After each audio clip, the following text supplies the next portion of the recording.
देख रहे हैं आरबीआई मौद्रिक नीति पर हमारा ये विशेष कार्यक्रम। मैं हूं अजय मिश्रा। अगले आधे घंटे में हम चर्चा करेंगे कि आज आरबीआई की मौद्रिक नीति में भारत की अर्थव्यवस्था को लेकर के क्या कुछ बड़े फैसले लिए गए हैं, इस वक्त की स्थिति है क्या और आगे जाते हुए अर्थव्यवस्था की तस्वीर कैसी दिखाई देती है। हमारे साथ दो खास मेहमान जुड़ चुके हैं। अरविंद विरमानी साहब, जो कि पूर्व मुख्य आर्थिक सलाहकार हैं भारत सरकार में। डॉक्टर विरमानी, बहुत बहुत धन्यवाद आपको वक्त निकालने के लिए। और रमन अग्रवाल जी, जो कि पैसा लो डिजिटल के निर्देशक हैं और एनबीएफसी सेक्टर से जुड़े हुए हैं। बहुत बहुत धन्यवाद रमन, आपका भी वक्त निकालने के लिए।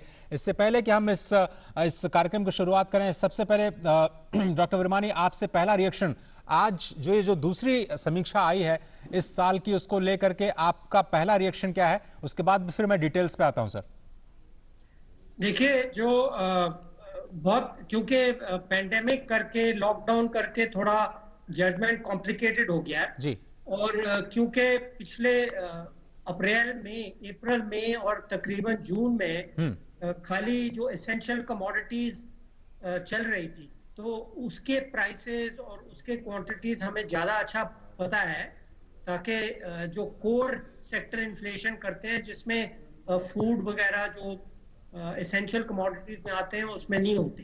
तो ये थोड़ी कॉम्प्लिकेशन देख के वो फूड में तो प्राइसेस थोड़ा स्पाइक हुआ था, पर सबको प्रोडक्शंस हैं कि कम हो जाएगा। तो ये अनक्लियर था कि आरबीआई पॉज करेगा या जो लूजनिंग मॉनेटरी पॉलिसी है उसको चलाता रहेगा। तो ये क्लियर हो गया कि मॉनेटरी पॉलिसी कमेटी ने ये ज्यादा बेहतर समझा कि इस मीटिंग में पॉज कर देते हैं, अभी और रिड्यूस नहीं करते, और वॉच करेंगे जब इन्फ्लेशन फिर वापस आ जाएगी, जो सब लोग एक्सपेक्ट कर रहे हैं, तो उस वक्त आगे फिर रिपो रिडक्शन की बात होगी। एक ये बात है, और दूसरा वेरी क्विकली जो और चीजें थी, सबसे इम्पोर्टेंट चीज थी कि जो ये पेमेंट्स मॉरेटोरियम था, वो एक्सटेंड होगा या उसकी जगह पे और कोई नई स्कीम आएगी। तो आरबीआई ने ऑब्वियसली गवर्नमेंट के साथ ये चीजें डिस्कस होती हैं, क्योंकि मॉरेटोरियम वगैरह इंपॉर्टेंट इश्यूज हैं जो खाली मॉनेटरी पॉलिसी पे डिपेंडेंट नहीं है। तो बेसिकली उन्होंने नई स्कीम इंट्रोड्यूस की है, जो वन टाइम सेटलमेंट वगैरह के। तो ये दो सबसे महत्वपूर्ण चीजें थी इसमें। बिल्कुल सही कहा आपने। और ये सबसे बड़ा सवाल यही था सबके मन में कि जो 6 महीने तक का मॉरेटोरियम जो ईएमआई पे दिया गया था, क्या उसको आरबीआई बढ़ाता है या नहीं, लेकिन अभी तक उस पर फैसला नहीं लिया गया। हो सकता है, जिस तरह से डॉक्टर विरमानी कह रहे हैं, कि वित्त मंत्रालय से सलाह करने के बाद में हो सकता है वित्त मंत्री या फिर वित्त मंत्रालय के बाद बातचीत करने के बाद आरबीआई इसका कोई फैसला करे, जिस तरह से पिछले 2 बार उन्होंने किया है। नहीं, ये इंट्रोड्यूस हो गया है अब इस पॉलिसी में। बिल्कुल। रामन जी, लिक्विडिटी सिचुएशन को लेकर के आप लोगों का क्या रवैया है? और जिस तरह से ये रिस्ट्रक्चरिंग की बात की गई है, एनबीएफसी को और भी ज्यादा बढ़ावा देने के लिए कुछ लिक्विडिटी एनहांसमेंट की भी बात कर रहा है। आरबीआई करीब 10,000 करोड़ रुपए का सपोर्ट दिया गया है। क्या कुछ लगता है लिक्विडिटी को लेकर के, ये पॉलिसी क्या कुछ कह रहा है? देखिए, बहुत तो नहीं, लेकिन हाँ, जो उठाए गए कदम, अच्छे कदम उठाए गए हैं। जैसे आपने कहा 10,000 करोड़ है, जिसमें से 5,000 करोड़ नेशनल हाउसिंग बैंक को दिया गया है हाउसिंग फाइनेंस कंपनीज की रिफाइनेंसिंग के लिए, और 5,000 करोड़ जो है वो नाबार्ड को दिया गया है, जो एनबीएफसी, एमएफआई और छोटी एनबीएफसी, ये बहुत इंपॉर्टेंट है। गवर्नर ने स्टेटमेंट में ये कहा है कि छोटी एनबीएफसी जिनका एसेट साइज 500 करोड़ से नीचे है, तो ऐसी कंपनियां नंबर में हम देखें तो 90% से ज्यादा ऐसी कंपनियां हैं, तो उनके लिए 5,000 करोड़ का व्यवधान है। लेकिन ठीक है, वो कहा गया है कि ये जो फंडिंग है, ये आगे वो जो लेंड करते हैं रूरल सेगमेंट में, चाहे वो एग्रीकल्चर सेक्टर हो या एलाइड एक्टिविटी हो या इवन नॉन फार्म सेक्टर में भी, तो वो उसके लिए ये पैसा दिया गया है। तो उससे मुझे लगता है कि छोटी कंपनियों को जरूर राहत मिलेगी। बिल्कुल सही कहा आपने। और मैं जिस तरह से एमएसएमई सेक्टर की रिस्ट्रक्चरिंग की बात की, उस पर मैं आपसे जरूर राय लूंगा। डॉक्टर विरमानी, अब हम आते हैं विकास दर के अनुमान पर। ये जो आरबीआई है बार बार ये कह रहा है कि पहले 6 महीने जो हैं इस साल के बहुत ही मुश्किल रहने वाले हैं, नेगेटिव जोन में हमारी ग्रोथ रेट रहेगी और पूरे साल भर के लिए भी कुछ इस तरह का अनुमान है। लेकिन अगर आप इंटरनेशनली कंपेयर करते हैं तो भारत इस वक्त कहाँ खड़ा हुआ दिखाई देता है अगर विकास दर की चर्चा करें? क्योंकि बहुत सारे देशों में हमने देखा, मान लीजिए सिंगापुर की हम बात करें तो 40% से ज़्यादा डी ग्रोथ हमें दिखाई दिया है। इसी तरह से यूएस में, ब्राज़ील में, रशिया में, चाइना को छोड़ के जितने भी क्वार्टर्स हैं सब में डी ग्रोथ हमें दिखाई दे रहा है। तो भारत की पोजीशन क्या उनके मुकाबले थोड़ी बेहतर नजर आ रही? किस तरह से आप असेस कर रहे हैं सर? देखिए, अगर हम डिपेंड करता है किससे कंपेयर करें। अगर हम बड़े देशों से कंपेयर करते हैं तो हाँ, हम तकरीबन बाय एंड लार्ज इनसे अच्छा ही कर रहे हैं, बेटर है। और खास करके अगर जो डेवलप्ड मार्केट्स इकोनॉमीज हैं उनके हिसाब से हम काफी बेहतर हैं। पर अगर हम एवरेज या जिसको कहते हैं डेवलपिंग कंट्रीज या इमर्जिंग मार्केट इकोनॉमीज सारी पूरी ले तो एवरेज के करीब है। तो एक्चुअली हमें क्योंकि ये पैंडेमिक बहुत अनयूजुअल चीज है, तो जो जीडीपी ग्रोथ है वो पैंडेमिक की सिवियरिटी पे बहुत डिपेंड करती है। और इसके सिवियरिटी के कई कारण हैं, क्योंकि हमारे पास पॉजिटिव फैक्टर्स भी हैं, नेगेटिव भी हैं। पॉजिटिव में आप बताता हूँ, जैसे रिसेंट स्टडी हुई है धारावी के स्लम्स में कि ऑलरेडी 60% लोगों को ये हुआ है कोविड, पर उनको बहुत सख्त बीमारी नहीं हुई। तो ये पॉजिटिव फैक्टर है। पर दूसरी तरफ से ये भी है कि जो बीइंग इमर्जिंग मार्केट या डेवलपिंग कंट्री, जो हमारी हेल्थ फैसिलिटीज हैं वो थोड़ी कमजोर हैं। तो वेरियस फैक्टर्स हैं पैंडेमिक्स के स्प्रेड के तो जो जीडीपी ग्रोथ है वो स्प्रेड के साथ बहुत कनेक्टेड है। जब थोड़ा सा बढ़ता है तो फिर ग्रोथ स्लो डाउन हो जाती है। अगर ये यहाँ से आगे तक ये घटता रहेगा तो फिर रिकवरी काफी तेजी से भी हो सकती है। जी डॉक्टर उर्मानी, ये जो पैंडेमिक है उसमें आरबीआई की सबसे बड़ी मुश्किल या सबसे बड़ा चैलेंज कहें ये है कि महंगाई के आंकड़े उनको पता नहीं चल पा रहे हैं।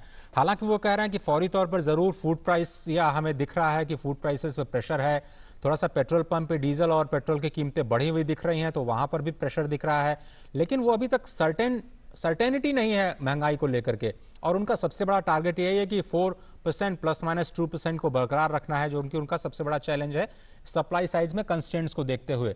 तो ये स्थिति आपके हिसाब से कब तक थोड़ी और बेहतर हो पाएगी कि हमें महंगाई को लेकर के जो वस्तु स्थिति है, सच्चाई वो पता चल पाएगी? क्योंकि ये सवाल मैंने वित्त मंत्री से भी किया था, वो भी कुछ जवाब नहीं दे पाए। उन्होंने कहा कि आरबीआई इसका एस्टिमेट कर सकता है, लेकिन आज भी हमें उसका जवाब नहीं मिला। हाँ, देखिए, एक तो है कई सीजनल फैक्टर्स होते हैं जिसको वेजिटेबल्स वगैरह ये हिस्टोरिकली भी देखते हैं, कई बार फ्लेयर अप्स होते हैं। तो जहां तक वेजिटेबल्स करके ये थोड़ा बड़ा है, स्पाइक हुआ है प्राइसेस में, वो तो हम एक्सपेक्ट करते हैं कि ये पास हो जाएगा, 1-2 महीने 3 महीने तक पास हो जाएगा और second half of financial year में इसमें कमी आ जाएगी। और दूसरा फैक्टर है जो लॉजिस्टिक्स। हम पहले मैंने आपके साथ भी शायद डिस्कस किया था कि एसेंशियल कमोडिटीज का जो सिस्टम था वो लॉकडाउन में बंद नहीं किया था। बिल्कुल। पर फिर भी क्योंकि एक्चुअल ग्राउंड पे जो ब्यूरोक्रेट्स इंप्लीमेंट करते हैं उन्होंने कई जगह पे बाधा डाल दिया था। जो लॉजिस्टिक्स, जो transport of agricultural food commodities market से अर्बन एरियाज वगैरह, जो होलसेल मार्केट से रिटेल मार्केट पे, उससे हमें पता लग रहा है जो हमें डिफरेंशियल है, जो WPI और CPI का डिफरेंशियल है फूड का, वो बढ़ गया है। इसका मतलब है थोड़ी ये लॉजिस्टिक प्रॉब्लम्स अराइज हुई थी, पर वो मेरा ख्याल है अब लॉकडाउन लिफ्ट हो गया है तो वो चीजें काफी जल्दी ये ठीक हो जाएंगी। तो मुझे कॉन्फिडेंट हूं कि ये जो फूड प्राइस का स्पाइक था ये कुछ महीनों में और definitely second half of the year में इसमें काफी कमती होगी, काफी कंट्रोल आ जाएगा। आप दोनों ही मेहमानों से दरखास्त है कि आप थोड़ा सा इंतजार कीजिए। हम अपने दर्शकों को बताना चाहते हैं कि आज कुछ बड़े फैसले आए क्या, और आपको हम ले चलते हैं बड़े ऐलान की तरफ। और आरबीआई ने आज की मौद्रिक नीति की समीक्षा में मुख्य ब्याज दरों में कोई भी बदलाव नहीं किया है, जैसा कि हम आपको बता रहे थे। और रियल एस्टेट और ग्रामीण अर्थव्यवस्था को सहारा देने के लिए आरबीआई ने 10,000 करोड़ रुपए के अतिरिक्त सहायता का ऐलान किया है। आइए देखते हैं रिपोर्ट। चर्चा लगातार जारी है। आरबीआई ने अपनी मौद्रिक नीति में मुख्य ब्याज दरों में कोई भी बदलाव नहीं करने का फैसला किया है और रेपो रेट 4% पर बरकरार है। आरबीआई ने संतोष जताया है कि कोविड के दौरान ब्याज दरों में 2.5% तक की कमी का फायदा ग्राहकों तक पहुंचा है और महंगाई दर काबू में रहने में सफलता मिली है। The MPC sifted through domestic and global conditions and evaluated their unfolding impact on the overall outlook for India and the world. At the end of its deliberations, the MPC voted unanimously to leave the policy repo rate unchanged at 4% and continue with the accommodative stance of monetary policy as long as necessary to revive growth. Real estate और ग्रामीण अर्थव्यवस्था को सहारा देने के लिए RBI ने NHB और नाबार्ड को 5-5 हजार करोड़ की अतिरिक्त तरलता देने का फैसला लिया है। इस फैसले से मुश्किल में फंसे रियल एस्टेट प्रोजेक्ट्स और ग्रामीण इलाकों में कारोबारियों को फायदा होगा। Additional special liquidity facility. Additional special liquidity facility of rupees 10,000 crore will be provided at the policy repo rate to the NABARD and National Housing Bank, and this will consist of 5,000 crore to National Housing Bank (NHB) to shield the housing sector from liquidity disruptions and augment the flow of finance to the sector through housing finance companies. And it will also consist of 5,000 crore to the National Bank for Agriculture and Rural Development, that is NABARD, to ameliorate the stress being faced by smaller non-bank finance companies, NBFCs and macrofinance institutions in obtaining access to liquidity. मुश्किल में फंसे कारोबारियों की मदद के लिए resolution plan के वित्तीय मानक तैयार करने के लिए आरबीआई केवी कामत की अगुवाई में एक कमेटी का गठन करेगी। एमएसएमई फर्मों के लिए राहत देते हुए अब 31 मार्च 2021 तक लोन को रीस्ट्रक्चर करने की इजाजत होगी, लेकिन शर्त यह है कि 1 मार्च 2020 को उनका अकाउंट स्टैंडर्ड होना चाहिए।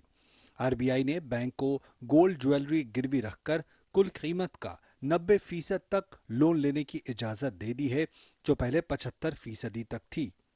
सुरक्षित पेमेंट को बढ़ावा देने के लिए 50,000 और इससे ज्यादा कीमत के चेक के लिए नई पॉजिटिव पे की व्यवस्था शुरू की जा रही है, जिसमें चेक काटने के साथ ही आप बैंक को इसकी सूचना दे सकेंगे। महंगाई को लेकर अभी 2 महीने से आधिकारिक आंकड़े नहीं जुटाए जा सके हैं। हालांकि खाने पीने की चीजों की कीमतों में बढ़ोतरी और पेट्रोल डीजल की कीमतों में बढ़त का असर जरूर देखा जा सकता है। आरबीआई के मुताबिक कोविड की वजह से इस साल विकास दर नकारात्मक रहेगी और महंगाई को लेकर आशंका अब भी बनी हुई है। मुंबई में श्यामा के साथ अजय मिश्र, डीडी न्यूज, दिल्ली। तो इस चर्चा में लगातार हम ये समझने की कोशिश कर रहे हैं कि आज आरबीआई से हमें और आपको क्या मिला। एमएसएमई को लेकर के जो रिस्ट्रक्चरिंग की व्यवस्था की गई है उसका असर क्या पड़ेगा, रमन जी से समझेंगे। और आगे जाते हुए कौन कौन से सेक्टर्स हैं जहां पर दबाव कम होने की उम्मीद है, वो अपने जो दूसरे मेहमान हैं अरविंद विरमानी साहब, उनसे समझेंगे। एक छोटा सा ब्रेक लेते हैं, कहीं मत जाइए। आप देख रहे हैं हमारी खास चर्चा आरबीआई मौद्रिक नीति पर।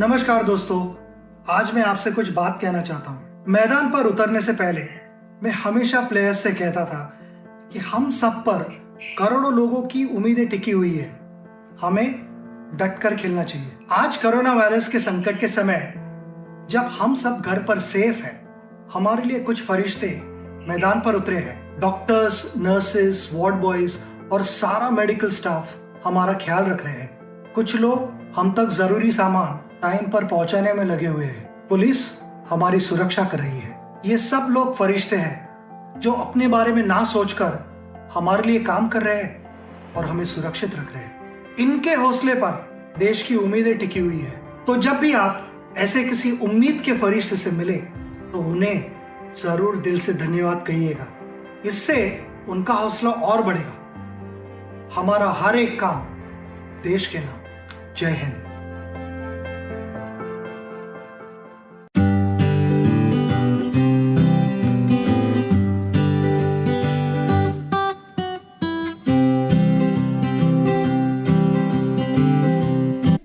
90 दिन से कम का डिफॉल्ट था।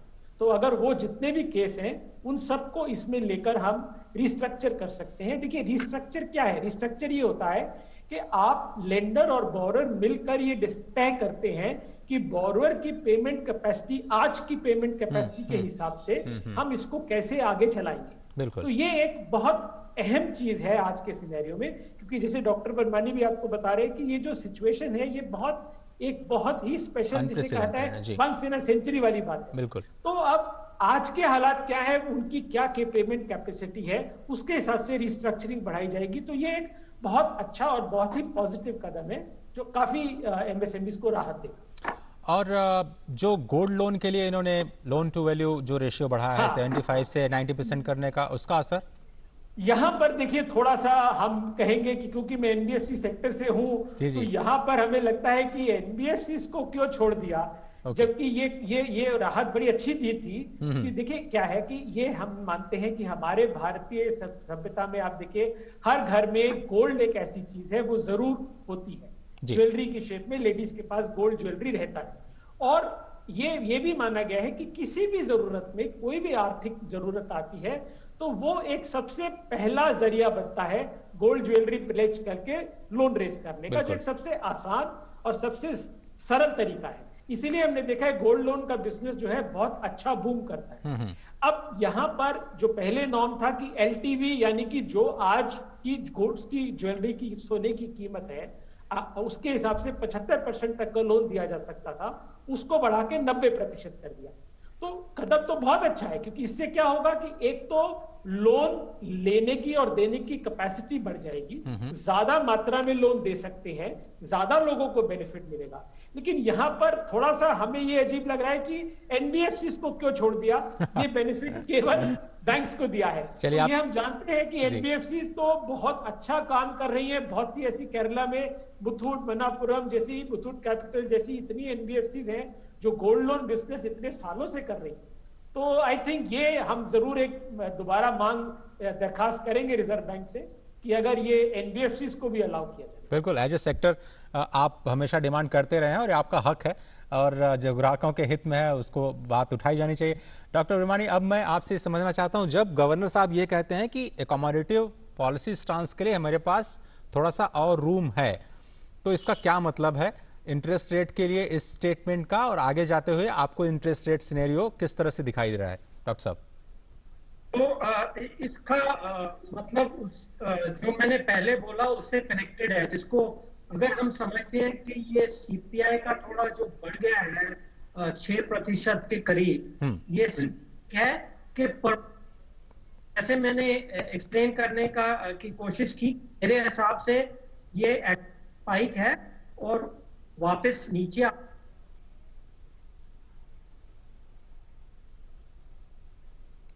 तो अगर मेरे ख्याल से आरबीआई को डॉक्टर वर्मानी थोड़ी सी, डॉक्टर साहब थोड़ी सी दिक्कत आपकी आवाज में हो रही है शायद, बट एनीवे, तो अगर 3-4 महीने में अगर ये सीपीआई ग्रोथ रेट जो 3-4% पे आ जाए तो फिर क्लियरली जो रियल रिपो रेट जिसको कहते हैं वो फिर से पॉजिटिव हो जाएगा और उसमें गुंजाइश हो जाएगी, बन जाएगी तकरीबन 1 और 2% टोटल रिडक्शन करने की। तो एग्जैक्ट नंबर्स उनके ध्यान में दूसरे होंगे, पर मैं अपनी तरफ से उदाहरण दे रहा हूं। तो अगर रियल रिपो रेट 1% है तो वो गुंजाइश है कि उसको 1% और कम कर सकेंगे। तो I think that is what they have in mind. हाँ डॉक्टर वर्मानी, अब मेरे पास मेरे ख्याल से 3 से 4 मिनट रह गए हैं, और मैं आपसे एक और महत्वपूर्ण जो सवाल है एस्पेक्ट, आप दोनों ही मेहमान, चूंकि आप दोनों ही फाइनेंस सेक्टर से जुड़े हुए हैं, समझना ये चाहता हूं कि एनपीए को लेकर के बहुत बड़ी आशंका लोगों के मन में है, सरकार के मन में है, आरबीआई के मन में है। रमन जी, आपके हिसाब से अगर एनपीए बढ़ता है, जैसा कि आरबीआई भी आशंका जता रहा है, गवर्नर साहब खुद कह रहे हैं कि हो सकता है 12 से 14% तक ये लेवल चला जाए, कितना मुश्किल है फाइनेंशियल सेक्टर के लिए भारत के, और ये स्थिति कब तक नॉर्मल होगी? कोई आप लोगों का इंटरनल असेसमेंट है? देखिए, मैं एनबीएफसी सेक्टर की बात करूं तो जैसे हमारी कंपनी में भी हम लोग काफी एमएसएमई फंडिंग करते हैं। तो मुझे ये लगता है कि वैसे भी जो गवर्नर साहब ने भी कहा है, एनबीएफसी के लिए प्रोजेक्शन थोड़ा कम है एनपीए लेवल, क्योंकि एनबीएफसी का शुरू से ही बैंकों के मुकाबले एनपीए लेवल कम रहता है, बेटर एसेट क्वालिटी रही है और आगे चल के भी होगा। हमारा ये एक्सपीरियंस रहा है कि जैसे बोरोस के साथ संपर्क दोबारा बनने से इस स्थिति को बहुत ज्यादा खराब वाली बात है ऐसा नहीं लगता है, क्योंकि उनकी मंशा पूरी है, जितना वो दे पा रहे हैं। इसीलिए हमने कह रहे हैं बार बार कि जो रिस्ट्रक्चरिंग की बात आई है ये बहुत ही अहम मुद्दा है। देखिए, क्यों वो कितना हो सकता है, वो 100 रुपया नहीं दे सकता, आज वो 20 रुपया दे सकता है, तो उसको ये प्रावधान मिलना चाहिए। तो अगर हम ये फ्लेक्सिबिलिटी, जैसे आज गवर्नर साहब ने बड़ी अच्छी बात कही है, ठीक है, अब एक उस पर वो कमेटी भी बना रहे हैं, तो जो कामत साहब तो एक दिग्गज रहे हैं बैंकिंग और फाइनेंशियल सेक्टर में, तो उनकी अगुवाई में ये कमेटी काम करेगी, तो एक लेट डाउन पैरामीटर सामने आ जाएंगे, तो एक स्ट्रक्चर्ड वे से रिस्ट्रक्चरिंग चलेगी। तो मुझे लगता है अगर ये कदम सही दिशा में चलते रहे तो मुझे नहीं लगता कि एनपीए लेवल को इस लेवल तक पहुंचना चाहिए कि बहुत ही अलार्मिंग हो जाएगा, मैनेजेबल होगा, मैं इतना कह सकता हूं। डॉक्टर रुमानी, एनपीए पर आपकी क्या राय है और आगे जाते हुए किस तरह से आप देख रहे हैं एनपीए की जो सिचुएशन है, डॉक्टर साहब? हाँ, तो पहले काफी आशंका थी कि ये कोविड करके, लॉकडाउन वगैरह करके काफी बढ़ जाएंगे एनपीए। आई थिंक अभी तक जितना हमें समझ आया है, पता लगा है कि इतनी ज्यादा बुरी स्थिति नहीं हुई है, सो दैट मतलब कुछ रियश्योरिंग है। पर एग्जैक्ट सिचुएशन आप जब मॉरेटोरियम खत्म होगा और अगले क्वार्टर में जब ये रिस्ट्रक्चरिंग वगैरह खत्म होगी, कंप्लीट हो जाएगी, तो तब एग्जैक्ट पिक्चर हमें हमारे सामने नजर आएगी। और जैसे I think K V Kamath committee उन्होंने बनाई है, तो आई एम श्योर कि वो बड़ी केयरफुली कंसिडर करेंगे कि जो लॉन्ग टर्म इफेक्ट है, क्योंकि अब हमें आगे देखना होगा जब ट्रांजिशनल पीरियड के बाद नॉर्मलाइजेशन होती है, तो उस वक्त बैंक्स और बोरोवर्स दोनों ऐसे पोजीशन में हो कि हायर ग्रोथ शुरू हो और सस्टेन हो। तो ये दोनों चीजें ध्यान में रखनी पड़ेंगी कि कंपनीज, एनबीएफसीज हो या एसएमईज है, वो सरवाइव कर जाए, पर सरवाइव ही नहीं, तैयार हो कि आगे से जब डिमांड वगैरह फिर रिस्टोर हो जाए तो वो तेजी से ग्रो कर सके। बहुत बहुत धन्यवाद डॉक्टर रुमानी, वक्त निकालने के लिए, इस खास प्रोग्राम में शामिल होने के लिए। और रमन जी, आपका भी बहुत बहुत शुक्रिया इस प्रोग्राम में शामिल होने के लिए। तो आरबीआई की जो पॉलिसी है, अगर मैं मुख्य बातों को आपके लिए समेट पाऊं तो स्पष्ट तौर पर जो वित्तीय स्थिरता है, यानी जो फाइनेंशियल स्टेबिलिटी है, वो आरबीआई की सबसे बड़ी प्राथमिकता है। आंकड़े मिल नहीं पा रहे हैं इन्फ्लेशन के, वो एक जरूर दिक्कत की बात है, लेकिन आगे जाते हुए उसको भी काबू में रखना सरकार और आरबीआई दोनों की प्राथमिकता है। अनिश्चितता बनी हुई है, कोविड फिर से वापसी कर सकता है, इसको लेकर के एक अनिश्चितता और डर का माहौल जरूर है, लेकिन आगे जाते हुए अर्थव्यवस्था, बैंकिंग सिस्टम और जो स्टेक होल्डर्स है, खासतौर पर जो रूरल इकोनॉमी है, उसको सपोर्ट करना सरकार की प्राथमिकता दिखाई देता है। और इसीलिए आज 10,000 करोड़ रुपए का जो ये लिक्विडिटी पैकेज दिया गया है, वो रियल एस्टेट सेक्टर और जो रूरल डेवलपमेंट है उसको जरूर मदद करेगा। तो फिलहाल आरबीआई की मौद्रिक नीति की आज जो खास बातें थी उस पर चर्चा की। फिलहाल इस प्रोग्राम में आज सिर्फ इतना ही। मुझे और मेरी पूरी टीम को दीजिए इजाजत। नमस्कार।